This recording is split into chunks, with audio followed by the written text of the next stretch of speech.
I have grandchildren. There's a set of twins, identical twin girls. And the other day, their mother gave me a phone call because they were acting out and she couldn't get them to calm down. So she asked me to talk to them, and I did. I said, well, so why are you guys acting out? Why are you playing so loud? Well, we were bored. Sometimes we get bored. I told the mother and I told them, I said, it's good to be bored. You're supposed to be bored because that's when you discover your best in you. And so I told the mother, when they say they are bored, do not find anything for them to do. Let them be bored and just kind of watch it and don't overreact to them trying to, act out, because whenever they say they are bored, they're used to the mother finding something for them to do, either go somewhere or whatever. And I have to tell you, that's the worst thing. Well, there are many worse things. When I say worse, I know that there are other worse things, all right? But one of the worst things that you can do for your child is when they say that they are bored, you get up and take them to Disneyland, or you find something for them to do. Let them be bored and keep an eye on them, and you would see that they would discover the best that's in them. Bored is not bad. Boredom is good. But people don't know that, and they escape by running to music or making a phone call, or if their kids say that they're bored, oh, go read a book or go watch TV or do this. No, they say, kid, that's good. Nothing wrong with that. And you would see something good coming out of them. But if you, as an outside source, fulfill that boredom, they will forever look for someone or something outside of themselves to fulfill that boredom, and they would never become the best that God created for them to be. Isn't that interesting? Yes, it is, Jesse. Just think about that, folks. So parents, if you're fulfilling the boredom of your children, stop it. You're their outside savior, and God cannot help them. His will cannot be done through them. And they'll spend the rest of their lives looking for someone or something to fulfill that boredom, and they would choose the wrong thing every time. So just to kind of watch out for that. Andre asked me a very interesting question. He doesn't know that when he asked that question, right away I thought, I'm going to ask him to ask me that, because I think that everybody and their mama can relate to it. So Andre, you didn't notice. Caught me off guard. See there? You remember the question that you asked during the break? Yeah, somewhat.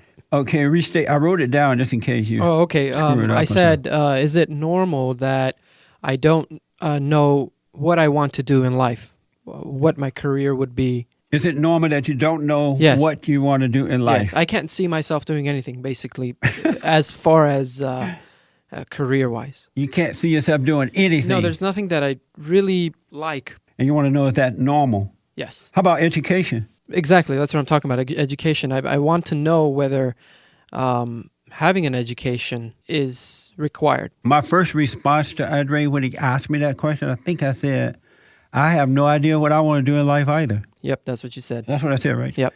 I have no clue as to what I want to do in life. As a matter of fact, when I was growing up, once I became a teenager, you know how you have to leave the house at 18? That's when boys were boys and men were men. I had no idea what I wanted to do. I just figured, you know what, I'd go out and make some money and give me a nice little red sports car, nice clothes, and have me a woman.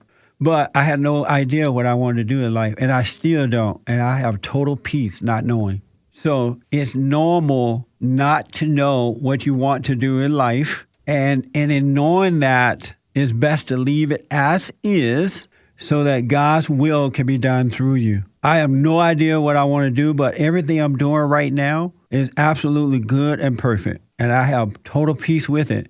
And I'm glad that I didn't know beforehand, and I didn't reach out to something to substitute not knowing, to make myself feel better about not knowing. A lot of folks go to college, they create stuff, and when they start doing those things, they're still not happy. But you're a blessed man by not knowing what you want to do. And don't substitute by running to some stupid college. Well, college is not quite stupid. The teachers are. The liberal teachers are. It's enough not to know, and then be still and let God's will be done through you. And just take one step at a time. Whatever you see to do in front of you, do it and do it well, and life will unfold. You said there is a but. Yes. You understand what I just said, but there is a but. I understand what you said. You're a living witness of it, and I can see that. But there is that hesitation, that pressure and lack of faith in that. Yeah. I can't seem to believe it, even though I see it I and I understand. understand it. And you can't believe that you don't need to know what you want to do in life. The bad part is that it's a feeling. It's Yeah. a feeling associated with that, and I identify with it. It's just brainwashing and dumbing down from your parents and the world around you. You know, the moment you pop out of your mother's womb, they start preparing you for life, and that you got to get a good education, high school, you got to get a good college, otherwise you're not going to survive. They put fear and doubt in you and take away that natural God-given talent that is in all of us and that will come through us if we allow it to happen. And my mother even said, don't shame us by not having an education. Wow. What a setup, huh? Yeah. And what did you say to her when she said that? Well, I said, if that's what's going to put you to shame, then I guess you could start being ashamed from now. If all the other things are not going to, substitute that, then Well, good for you, man. Wow. And what was her response to that? she was defensive. Well, I didn't mean that, or, stuff like that. One of my my first son, I had out of wedlock, and so I didn't raise him. I tried to, but the law and the woman fought against me.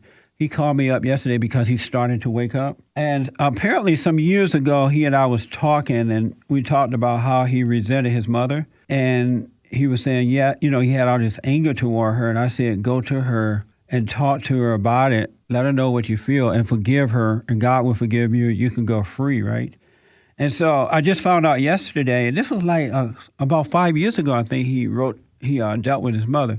He called me up and said, Pops, guess what happened the other day? He's like, are you sitting down? I'm like, yeah, I'm sitting down. I'm in my car.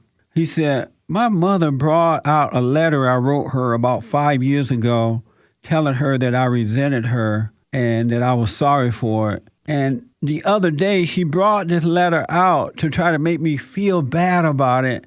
And I tried to explain to her that it's not about her. It was about me resenting her. He's like, how did you ever date her and deal with her? That's insane. That's such a great point, that it's not about her. It's about him resenting her. Yeah, But- right. It wasn't like he was attacking her. He was just saying, Mom, here are the things you did to me. I resented you for it, and I'm sorry. And I'm sorry. Yep. And he says, I'm sorry. But no. Yeah. They immediately take it onto themselves. And I said to him, well, she can't see. Forgive her. Just don't hold that. Don't be frustrated. Just let that pass too, because right now she's in denial. She doesn't want to admit that she's wrong. And so she can't help it. Forgive, for they know not what they do. And he's like, oh, yeah, that makes sense. And that's what I want to say to you concerning your mother. She's only doing the best. That's all she knows. She thinks education is the key to life. And that's all she knows. So when she does that, just, have a little space between you and your mother and forgive her. Oh, yeah, I do.